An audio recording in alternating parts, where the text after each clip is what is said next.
Hey, Shalom. This message goes out to all the women of color, man. It's this German woman going around saying that the whole world can see that y'all just not what y'all should be to y'all husbands. In fact, she's saying that she can, y'all ain't even no competition. If she wants, she can snatch. Do y'all agree with what she's saying? Check it out.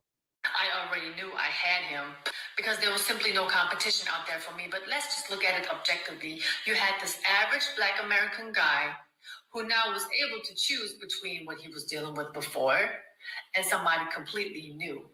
And let me tell you, the moment I stepped into that man's life, he really didn't know how to deal with my femininity because I was not loud. I was not screaming. I was not trying to, be louder than him. I didn't interrupt him because that's not something that I learned from home. If somebody would speak, and especially a man, you would let that man speak and then you would listen and then say whatever you have to say, right? So I was clean. I cooked. He didn't know what it was when a woman is actually in the room asking him, like, do you want something to drink? Before I got myself something to drink. Do you want something to eat? Before I started to eat my food, I would ask him, do you want to have a bite? I would come out of nowhere and just have a fruit bowl and just offer him some fruit. He didn't know none of this. So my husband, back then boyfriend, really thought this was a dream come true. He didn't know how to deal with none of this because all this me coming through, just being nurturing by nature, his peoples and his family didn't even do that for him. Like the family, there is no family unit. The average family, especially Black American family, has barely a family unit. There is no breakfast, lunch, and dinner at set times. And these are things that I introduced my husband to with my family. Can you imagine that impact that I had on him back then? So, gentlemen, do not be afraid of traveling. There are so many more women out there who are willing to take care of you. It doesn't matter if they're young. It doesn't matter if they're older. They are willing to take care of you, willing to work with you, willing to be a part of your life. You don't have to deal with whatever you are dealing with back in your hometown because, unfortunately, a lot of American women are lost in the delusional world that they are living in, and they don't even understand that they are going to be lonely for a long time, if not for the rest of their life. They say by choice, but I don't believe them. To my American women of color, is this true? Is what she's saying true? I would love to hear from you in the comments, and let's make this go viral because I need to know. I mean, I need.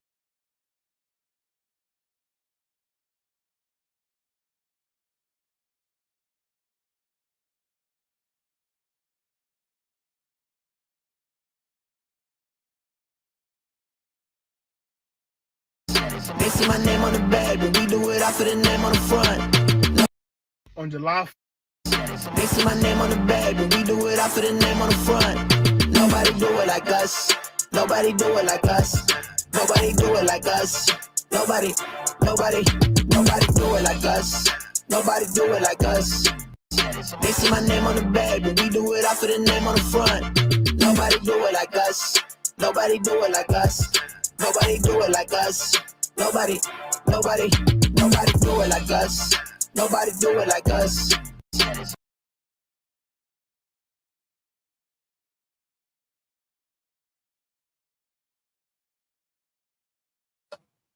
All right. Most High in Christ, man. Let's pop it up, man. Man, today is a great day, like every day, being in the truth. I'm Precinct Officer of 500, Uraga Board, and this is your Thursday night scripture breakdown class. I'm holding it down for the Adawan Kaswar of a 5,000. You know what I mean? So this should be a good class, man. All right. So again, here in the ISUP, it's like it. Here in the ISUPK, we are here for so-called Blacks, Hispanics, and Natives. We're not here for any other people. We are here to build up the Lord's chosen people and turn them to a law-abiding, righteous people, all right?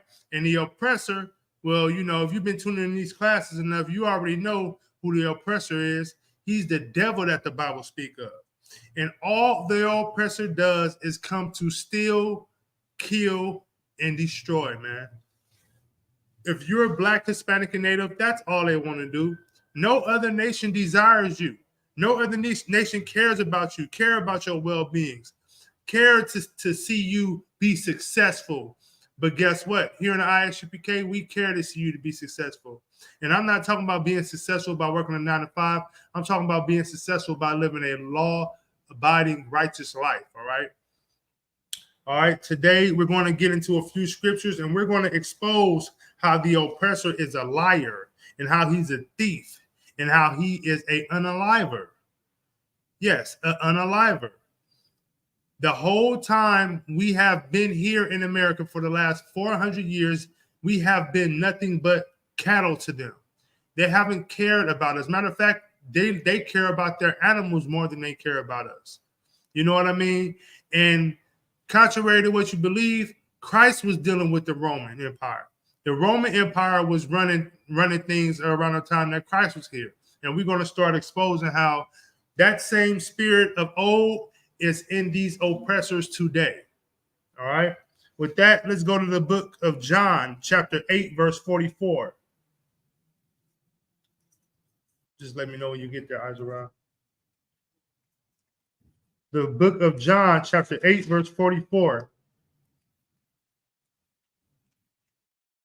Salakia.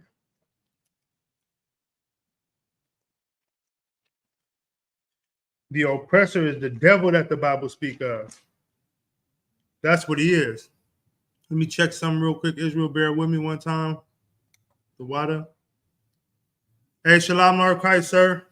Shalom Lord Christ, Quran Yal, the water for tuning in, brother. Really appreciate it. All right. So we're going to expose the lies and the lies and the murders that this oppressor been doing, how he's a thief. We're going to just expose him today, all right? And we're going to use the Bible to back up these, I don't want to say allegations because allegations don't mean it's true, but these facts, all right? So we're going to go to John chapter 8, verse 44. Ye are of your father, the devil, and the lust of your father ye will do. Now, in this context, Christ is talking to Israelites. But do you know which Israelites he's talking to in this context? Azariah, you want to take a shot at it? Israelites in the world. He's talking to the scribes and the Pharisees, right? So if you know, just to break it down, the scribes will be like, they'll be like your scholars and your religious leaders, all right? And the Pharisees would be like your biblical politicians. So they would come to Christ and they would try to, you know, challenge Christ. Something similar to how these fake Israelites love to get on scripture breakdown class with General Mahayaman and like to try to challenge him or try to challenge General Yohanan. So they would come to them and they would come to Christ and try to challenge him. So Christ is telling them, let me read again from the top. Ye are of your father, the devil, and the lust of your father ye will do. What do he mean by that? He means that, look, you are led by these oppressors. In this context, the word devil, he's talking about your oppressors. He's talking about like the Romans at the time, because the Romans was ruling everything. The Romans and Caesar, they were running everything at this time. And Christ was telling the Pharisees and the scribes that y'all are like your father, the devil, because everything this oppressor does, you are fine with. You're behind it 100%. Everything he do, you are okay with it. You push it. You rocking with him. All right. Let's continue on. Salaki. He was a murderer from the beginning. Now this context here, he was a murderer from the beginning. This is talking about Cain.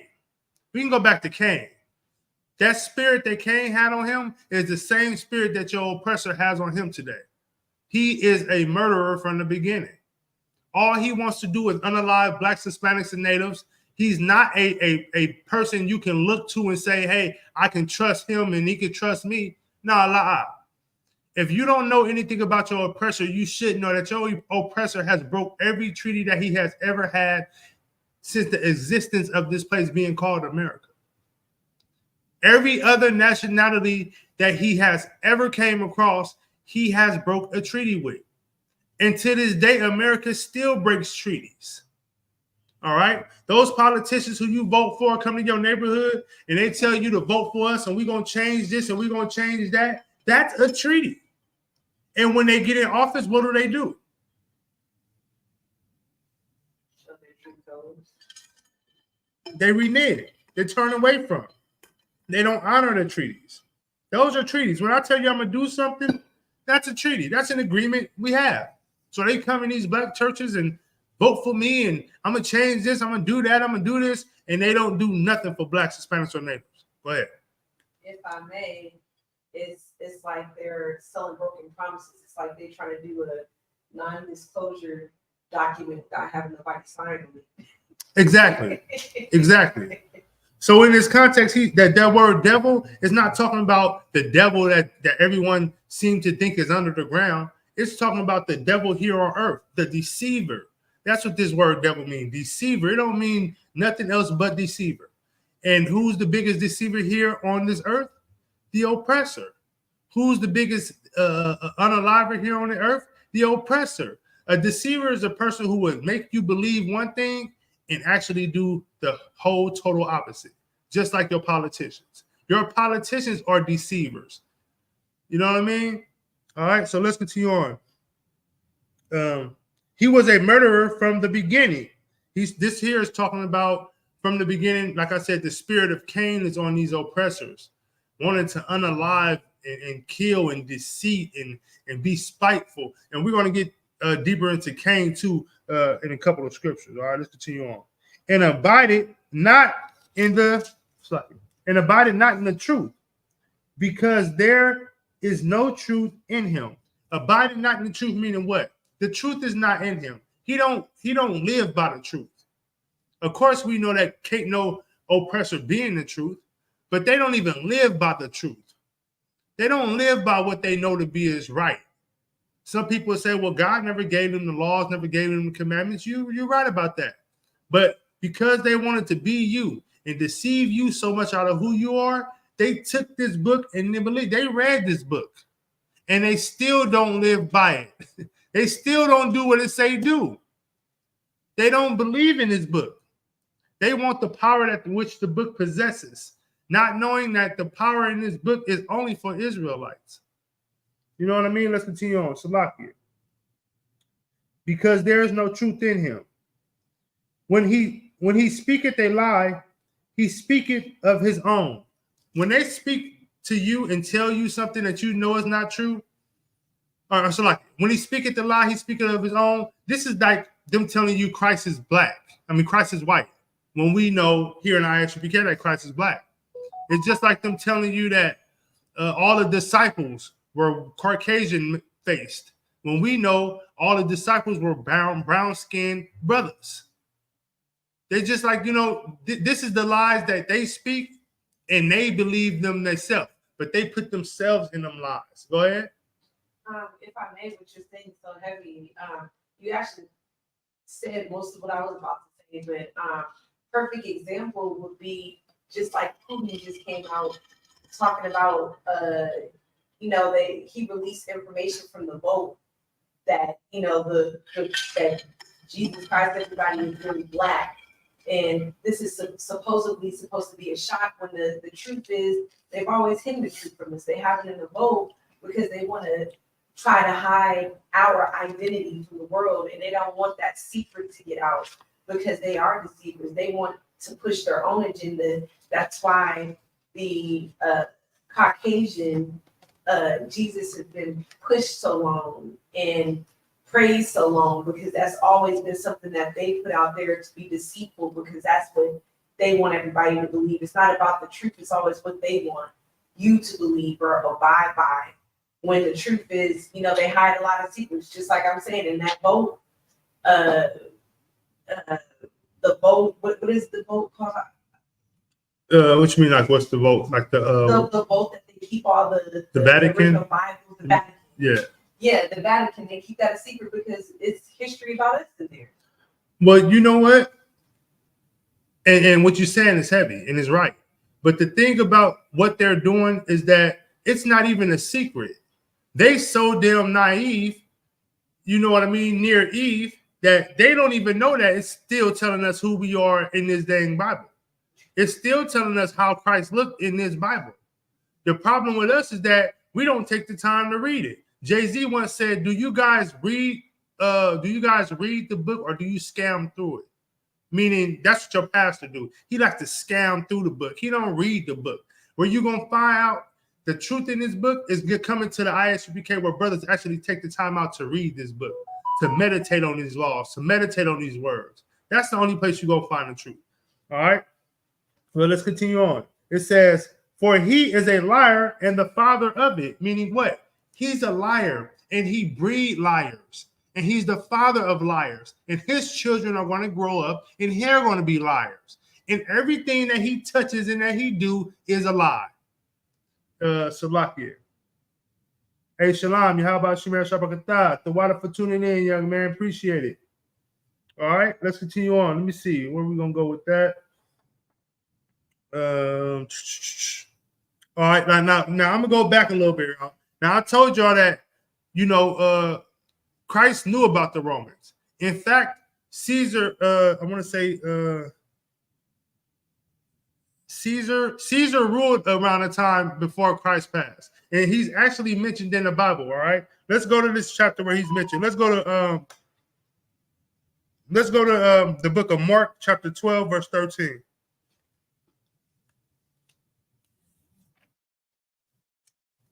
Let's go to the book of Mark, chapter 12, verse 13, man. Caesar is mentioned in this book, and a lot of us we don't know that, right? You got to understand, man. Christ was around the same time Caesar was ruling. Now they know you can't tell a Caucasian that Caesar didn't exist, right? We all know Caesar really exists. You do know that, right? But Christ was around the same time Caesar was around. But people would tell you Christ didn't exist, or Christ was a Caucasian man in the middle of the Middle East. You know what I mean? And these are all lies that we accepted. But Christ had something to say about Caesar and us following him and listening to what he said to do. All right, or paying tithes, or just even following his rulership. All right.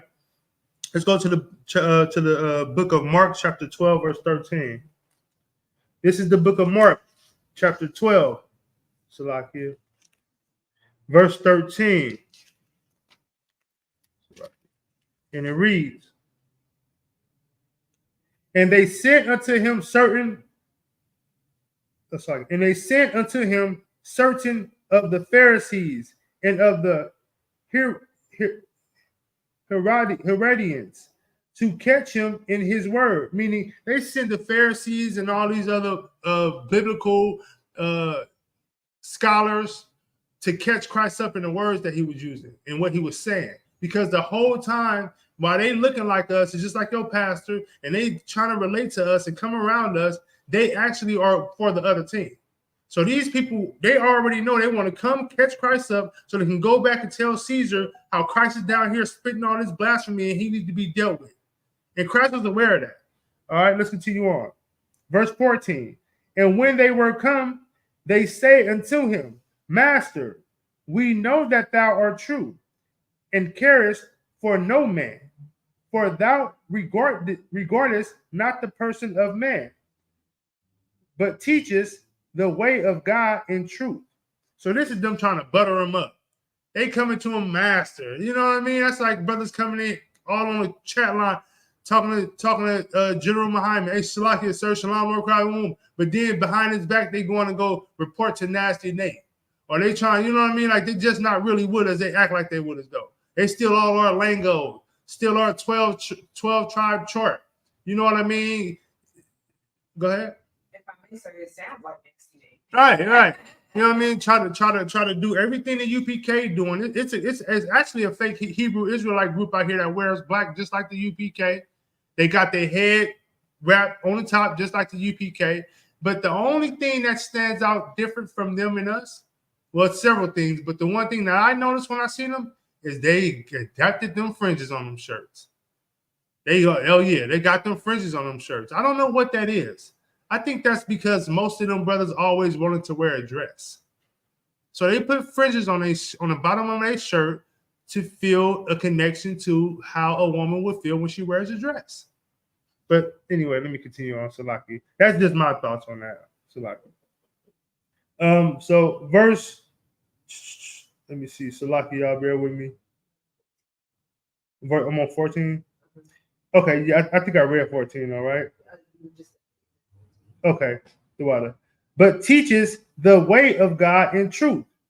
And then they go in and say, is it lawful to give tribute to Caesar or not? See what I'm saying? So Caesar was ruling Rome right here. And they coming to him, asking him, well, look, should we give tithes to Caesar? Should we, you know what I mean? Should we give Caesar what he's asking us to give him? Is that what we should do? They trying to catch Yahushua up. But him being a smart man and very skillful at what he do, watch what he say. Right? Verse 15. Shall we give or shall we not give? But he, knowing their hypocrisy, said unto them, why tempt ye me? Bring me a penny, then I may see it. So he said, why you tempting me, man? Why you coming at me with this, you little snitch? All you gonna do is go tell Caesar and try to get me wrapped up. Why you trying to catch me up, man? He said, matter of fact, bring me a penny and let me see it. So I didn't bring $1 today, but I was thinking to bring $1, all right? On the front of $1, you got a $1 bill? All right, most high in Christ. Give me 1 second, y'all.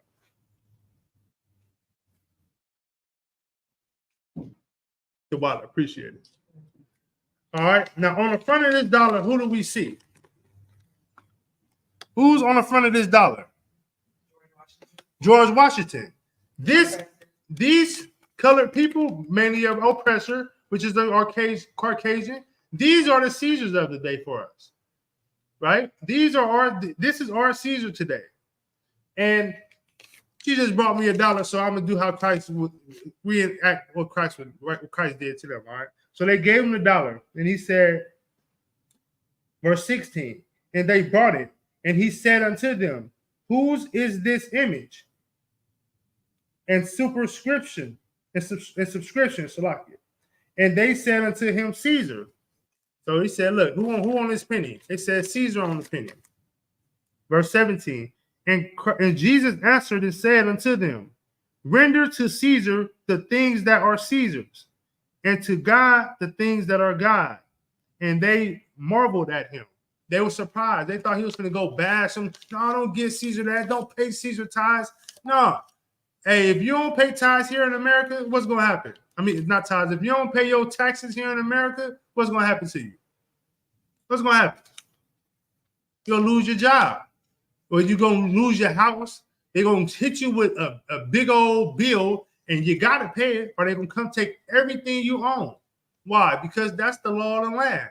So Christ is saying, look, give Caesar what's Caesar's, but give God what's God's. What is God's? What belongs to God? Go ahead. All of the Israelites of the truth. The Israelites. We belong to God. You know what I mean? Give God what belongs to him. And what else? That we follow his laws, statutes, and commandments. That we turn away from living a life. That's why in the UPK we don't push to vote. Because none of them are righteous.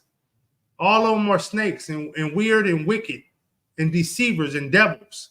So we don't vote here in the UPK. Because nothing that they can do really will affect us for the better of us. I can't name a president that has ever did anything special for the children of Israel. I know of many presidents that tell us what they want to do for us, but I can't name any that has actually followed through and done anything special for the children of Israel. And if they do decide to try to do it, it's going to be another JFK. Kennedy, he was fighting with it, but he probably tried to do something out of all the presidents that I know of that tried to do anything for blacks, and you saw what happened to him. You know what I mean? So again, you got to give to the oppressors what's theirs. Give it to them, and you give to the Lord what's his. which is you, your life. You owe that to the Lord. That was the covenant we took with the Lord. So many times we turn away from the covenant. It's like we forget about the covenant we have, thinking we still go benefit because we see the oppressor excelling and gaining. So we think, hey, we can turn away too. But that's not the case. All right. You got anything, Azra? All right, we're going to drop that. Let's go to Ezekiel chapter 33, verse 15.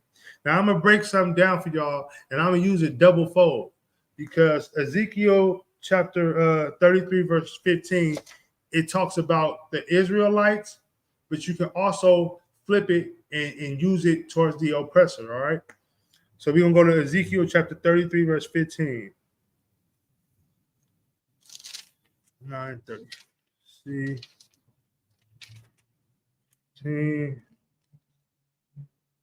33, verse 15. You got it, Azra? Almost fine. This is the book of Ezekiel, chapter 33, verse 15. If the wicked restored the pledge, give again that he has robbed.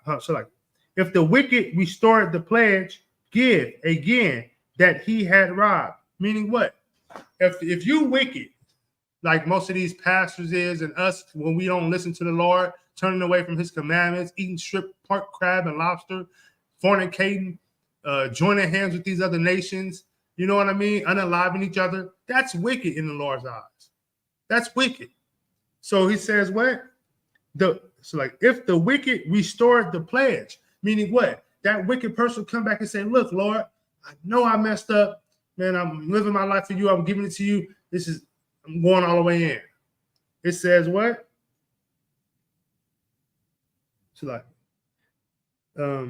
Give again that he had robbed. He got to give it back, that what he robbed from the Lord. What did he rob from the Lord? That oath, that commitment he had with the Lord. He robbed that from the Lord. So he want to come and give it back to the Lord, right? He got to give that back to the Lord. The Lord, that covenant was everything. Go ahead. Let me know where we were. Oh yeah, no sweat. That's Ezekiel chapter 33, verse 15. I am the board. So lock it.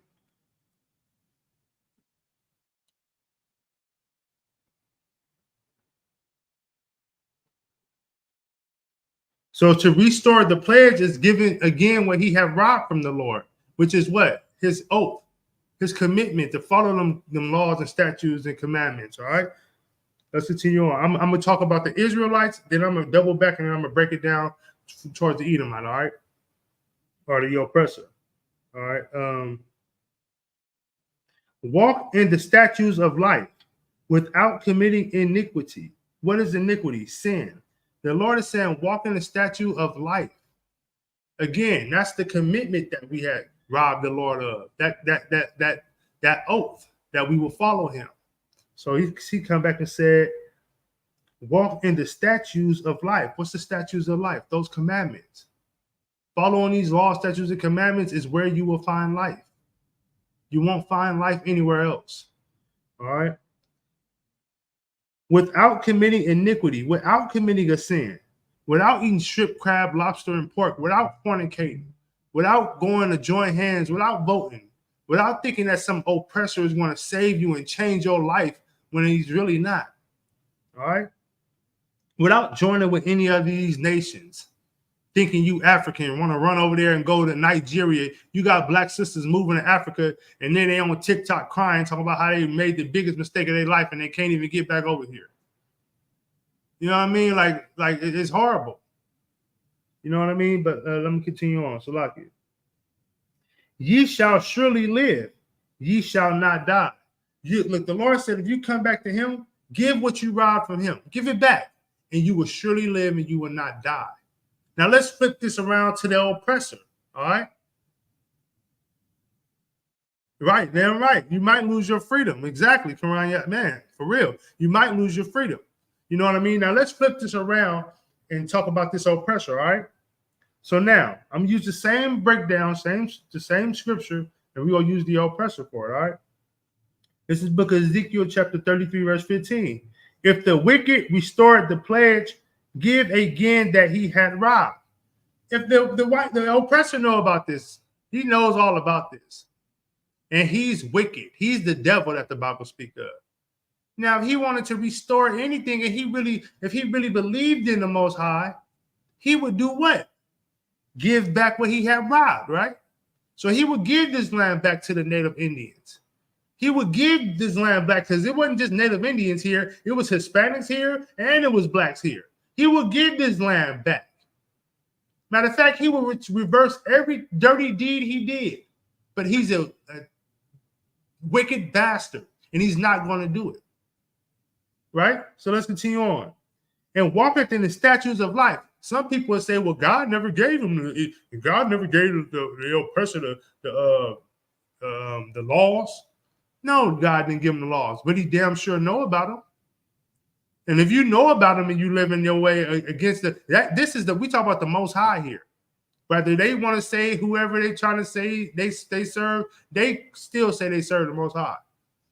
But so then that mean they gotta recognize these laws too, right? These are the laws of the land, not what the oppressor say. To make the laws of the land. That's the laws for him to control the land. The laws of the land is in his Bible. You understand me? All right, let's continue on. So like walk in the statutes of life without committing iniquities, without committing sin, without doing all the wickedness he doing, locking kids up in the cages and put sending sisters as sex traffickers. And I mean, sex trafficking sisters out here, you know what I mean? And kidnapping black kids and shooting black kids up with shots that they don't give Caucasian kids. You know what I mean? Like, I heard a lot about that. Like, you take your kids to the doctor to get school shots, and they giving your kids different shots than what they giving their kids. You know what I mean? That's wicked. You know what I mean? That's evil. You know what I'm saying? So like it. He shall surely live. He shall not die. But this oppressor don't give a damn about living or dying. Want to know why? Because he want to control. If he feel like if he die, he can live it to his son. He can live it to his daughter. You know what I mean? That's how he feel. Go ahead. If I may, it just reminds me of the current election. Mm-hmm. About what? All of it, everything you just said, like how Trump just got shot in the air, he walking off the stage, pumping his fist in the air. And a couple weeks prior to that, they was over there talking about white boys summer on the flag. Oh yeah. Just, you know what I'm saying? It's so blatant. And then, the general behind him, he brought up a good point today because he showed that the gentleman that the oppressor that he has representing being the vice president, that Trump brought as vice president, he is currently fighting a case right now for messing with a 16-year-old. And Trump is running around 34 felonies, just got shot in the air. I can't believe they're trying to compare him to Tupac, but they feel invincible. They don't care.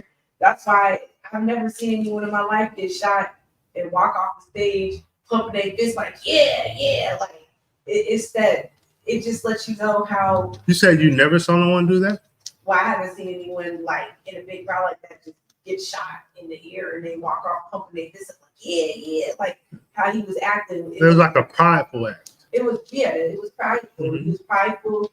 He was happy. He was just like, yeah, this is us. This is our world. Look at that. We're invincible. Exactly. You can't even touch us. Ha, ha, ha. Exactly.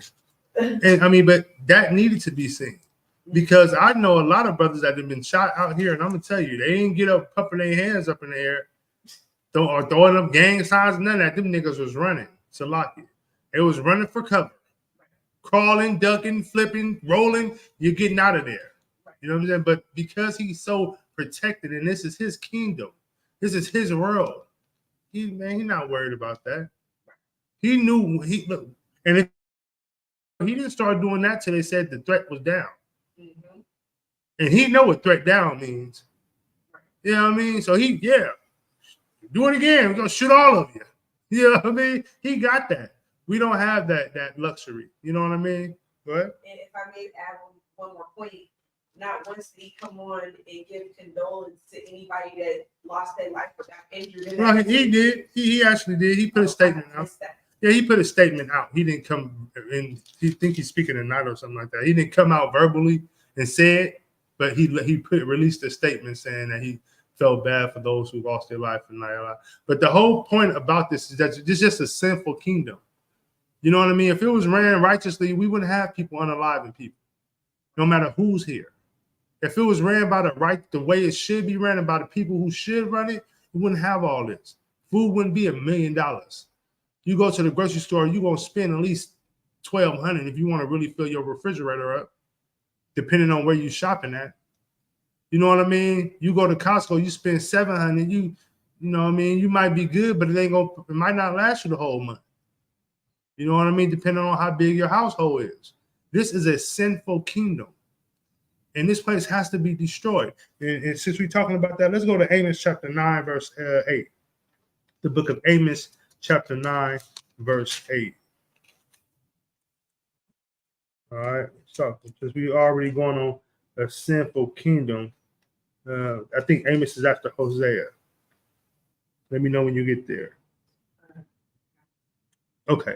This is the book of Amos, chapter 9, verse 8. And it reads, behold, the eye of the Lord God are upon the sinful kingdom. Where's the sinful kingdom? The sinful kingdom is here, America. This is the sinful kingdom. Great Britain, Russia, China. They're all sinful kingdoms.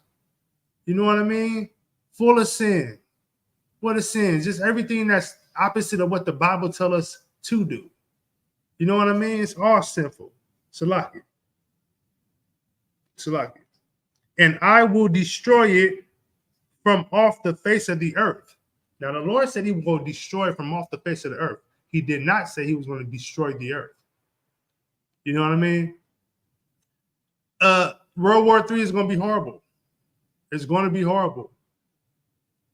But I don't think the earth is going to be destroyed. You know what I mean? I don't think the earth is going to be destroyed. Go ahead. Yeah, what you're saying is heavy because think about when they were talking about prehistoric time of dinosaurs. Exactly. And how that event came and wiped the dinosaurs. Right. Still here. Exactly. Exactly. Same exact difference. The Lord would start over. He did it before. He did it with Noah. He wiped everything out. Said he wasn't going to destroy it again by water. It will be by fire. And then, like you said, the dinosaurs, if they really exist, I can't see dinosaurs living on one side of the globe and humans on this side of the globe, or barbarians, or I just can't see how that would coexist. Dinosaurs being that big, they just eating everything. I don't see that. And then they probably said like 70%, 80% were all plant eaters, but still, they still would chop something. You know what I mean? I just can't see it, right? But okay, and even to the dinosaurs, they say that they destroyed a meteor came down, hit the earth, killed off all the dinosaurs. That's what they said. But then again, even if that was to happen, we're here. So again, you would think that would have destroyed the earth, but it didn't. It just destroyed that kingdom at the time, whether it was dinosaur kingdom or whatever it is. But the Lord said he would destroy a sinful kingdom. This is a sinful kingdom. So with this being said, Black, Hispanic, and Native, you have to understand that this kingdom time is coming to an end. And then the next kingdom will rise up. And we have to learn from this kingdom. I'm paraphrasing, but the Bible said Esau is the kingdom that passes, paraphrasing, and Jacob is the kingdom that follows. You know what I mean? So it's going to be a change. In this place, the Lord's going to wipe it off. All right, let's continue. Salakia. He said he will wipe it from off the face of the earth, saving that I will not utterly destroy the house of Jacob, said the Lord. There you go. He said, I'm going to wipe this sinful kingdom off, but I will not destroy the house of Jacob, says the Lord. The Lord said that he will not destroy the house of Jacob. All right. So we got something to look forward to, but he's not talking about everybody. I got cousins that's in the world. Hell, I got sisters that's in the world. When I read this, I get happy because I know that Jacob is going to live. Israel is still going to be here, but it kind of makes me sad because I know that he's not talking about everybody. Everybody won't make it to see the kingdom. Because everybody's not what? In the truth, And they're not doing what? living by the laws and stuff. Exactly. Everybody's not living their life by these laws, these statutes and commandments. You know what I mean? So the Lord he don't hear you. Just like it said, I'm paraphrasing, he said that, you know, people will pray, but he won't hear their prayers. You know what I mean? And it's facts. Because if you think about it, everybody in the Christian church claim to be God-fearing women, God-fearing men, and their children are out here being slaughtered every day. It got to a point where when I was in the church, it was like 3 rows of all mothers who lost their kids. And they would have, you know, cling to each other. And I'm thinking to myself, like, this is scandalous, you know what I mean? But now that I'm in the truth, I'm like, damn, reading these scriptures, I'm like, man, the Lord said they'll be praying and he won't even hear their prayers. You know what I mean? It's a sign. So that woke me up, like, I got to get right. You know what I mean? That's why it's important to understand these scriptures. So don't just listen to them, understand them. Find out what they mean. If you don't understand something, put it in the chat. Call a brother, call a sister. If you're tapping with your Ottawa, especially if you're in school, just ask him. If he don't know, he can get an answer about what it is. But we have to know what these scriptures are saying so we can be prepared and know how to live our life. You know what I mean? According to what they're telling us. All right.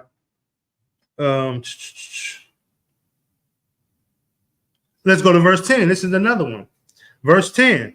All the sinners of my people shall die by the sword. I just was telling y'all how these Christian these sisters in Christian church be sitting there crying and hugging hands and crying because their kids is being unalive. They think they're doing something right. They sinning in that church. And he said, what?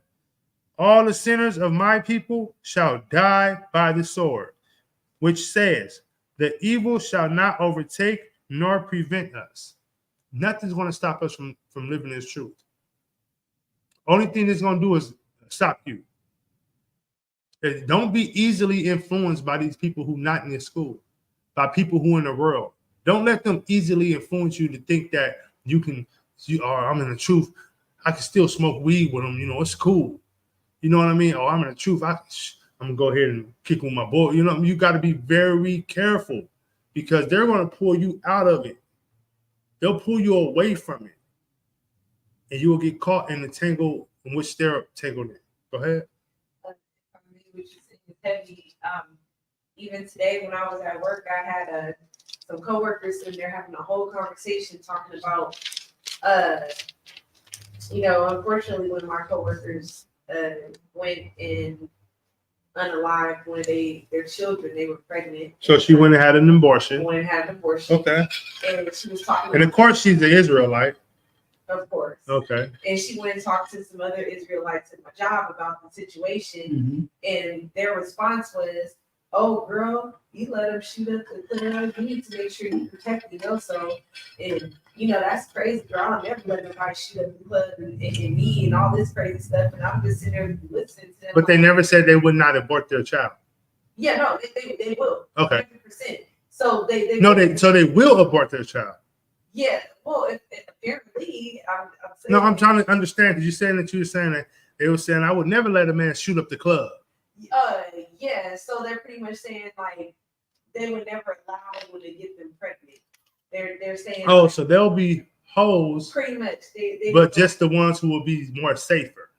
Yeah, they'll go and get the sensation, but they're not trying to have that purpose to create life. They're doing it for pleasure. Right, which is also a sin.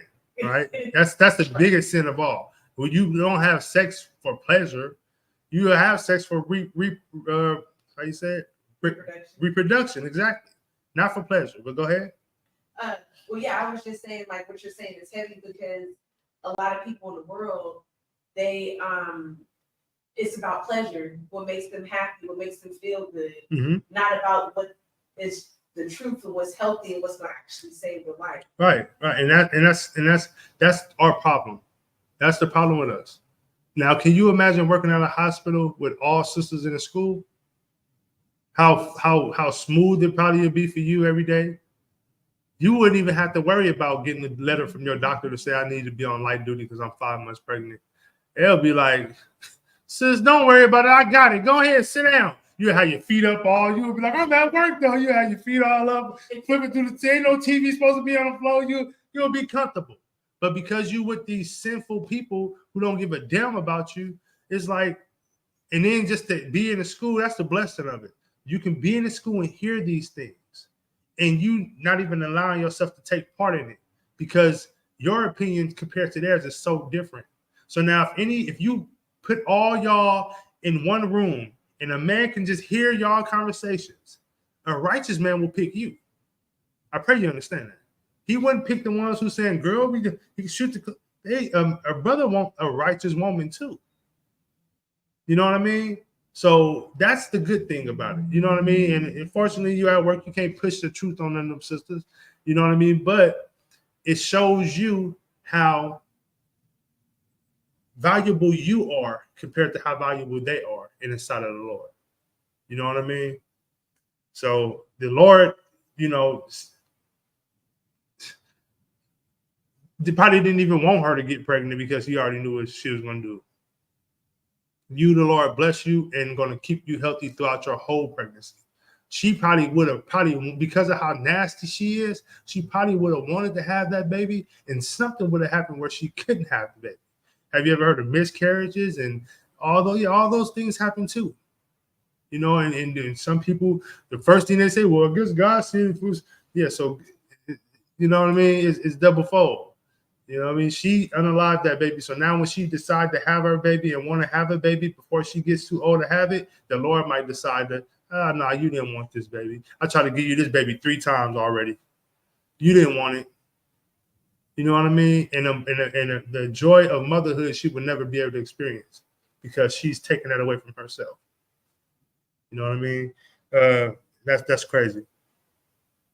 And again, we read in the Ezekiel how the oppressor was wicked. Is that Ezekiel? Yeah, that was Ezekiel. Yeah, he was wicked. So we're going to go back into more of how these oppressors are wicked. All right. Let's go to Job chapter 9, verse 24. All right. Job chapter 9, verse 24.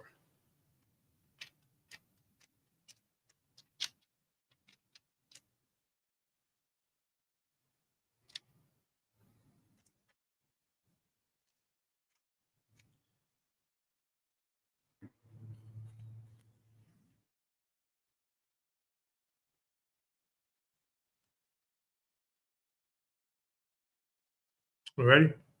Okay, this is the book of Job, chapter 9, verse 24. The earth is given into the hands of the wicked. This is the earth. It was given into the hands of the wicked. Who are the wicked? The oppressors. The devil that the Bible speaks of. All right, let's continue on. He covered the face of the judges thereof. If not, where and who is he? So if he ain't wicked, where and who is he? He covered the faces of the judges thereof. The judges in his Bible say Christ is white, covering the face, the actual face of Christ. You know what I mean? And the thing about black people was really it's crazy to me. Black people say, man, I don't care what he looks like. I wish they would have felt that way. You know what I mean? They could have just been, hey, we don't know how Christ looked. We'll just leave it like that. He didn't, you know what I mean? Like that could have held upon people stronger. But they so wicked and so freaking selfish, they wanted to paint him like him. They cover up the faces of the judges. The disciples, all the disciples look Caucasian. None of them were dark-skinned man. Not one. Not even married. Nobody was. Then they tell you that Christ was born by an angel came down and clapped Mary's cheeks and had Christ. You know what I mean? Christ was born because Mary that's molestation. That's rape. That's rape. You know what I mean? Try to hide the fact. And this is how you know that this is a part of their plan to keep the fathers out of the home. Because they took away Christ's father out of the Bible. It's in here telling you who his father was. But they took him away. So it's not surprising to me that we have women nowadays with custody of these kids. And with doing that, they can create whatever narrative they want to. You know what I mean? And that's just something I was thinking about. You know what I mean? So the hands are given. I mean, the earth is given into the hands of the wicked, and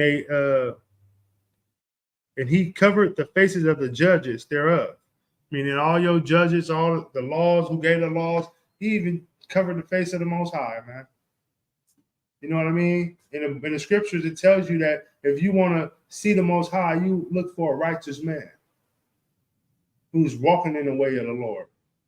They cover the faces of the Most High. Meaning what? Our people so destroyed, if it wasn't for the UPK, wouldn't nobody know how to walk in the way of the Lord, how to live their life righteously. You would think you're doing something right and you would be busting open some pork chops or cooking some shrimp. Jambalaya was my favorite. With the shrimp in it, ooh wee. I used to be going crazy with that. Females eating shrimp and crab and lobster. All they do now is eat shrimp, crab, and lobster. They don't even eat nothing else. What they call it, pescatarian. They box smelling just like pescatarian.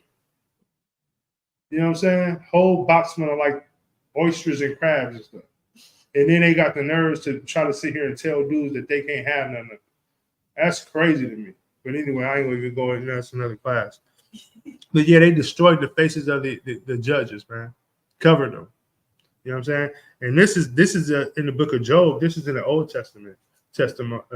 This not even in the New. So this is things that was already written before the New. Go ahead. If I may, it's funny that you're saying Jude, but I remember when I used to be in the Christian church, I actually had people in the church tell me, go to Jobs verse. Jobs. Yeah. I'm telling you, bro. It's like, come on, man. Hey, there's something going on, man. There's something going on. Is there something in the water? That's what you got to actually think. Is there something in the water, man? Well, that's crazy. If I may, it's really deep because, like, Job, right, is in the Bible and it's spelled the same way as job. Mm-hmm. So we're filling out a job application. Right. That's because it don't take much to go to seminary school. All they're gonna do is tell you to teach what they teach.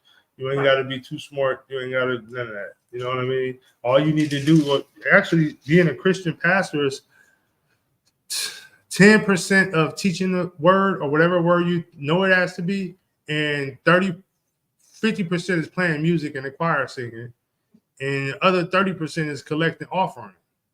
So maybe 20% is actually trying to cover some scriptures. You know what I mean?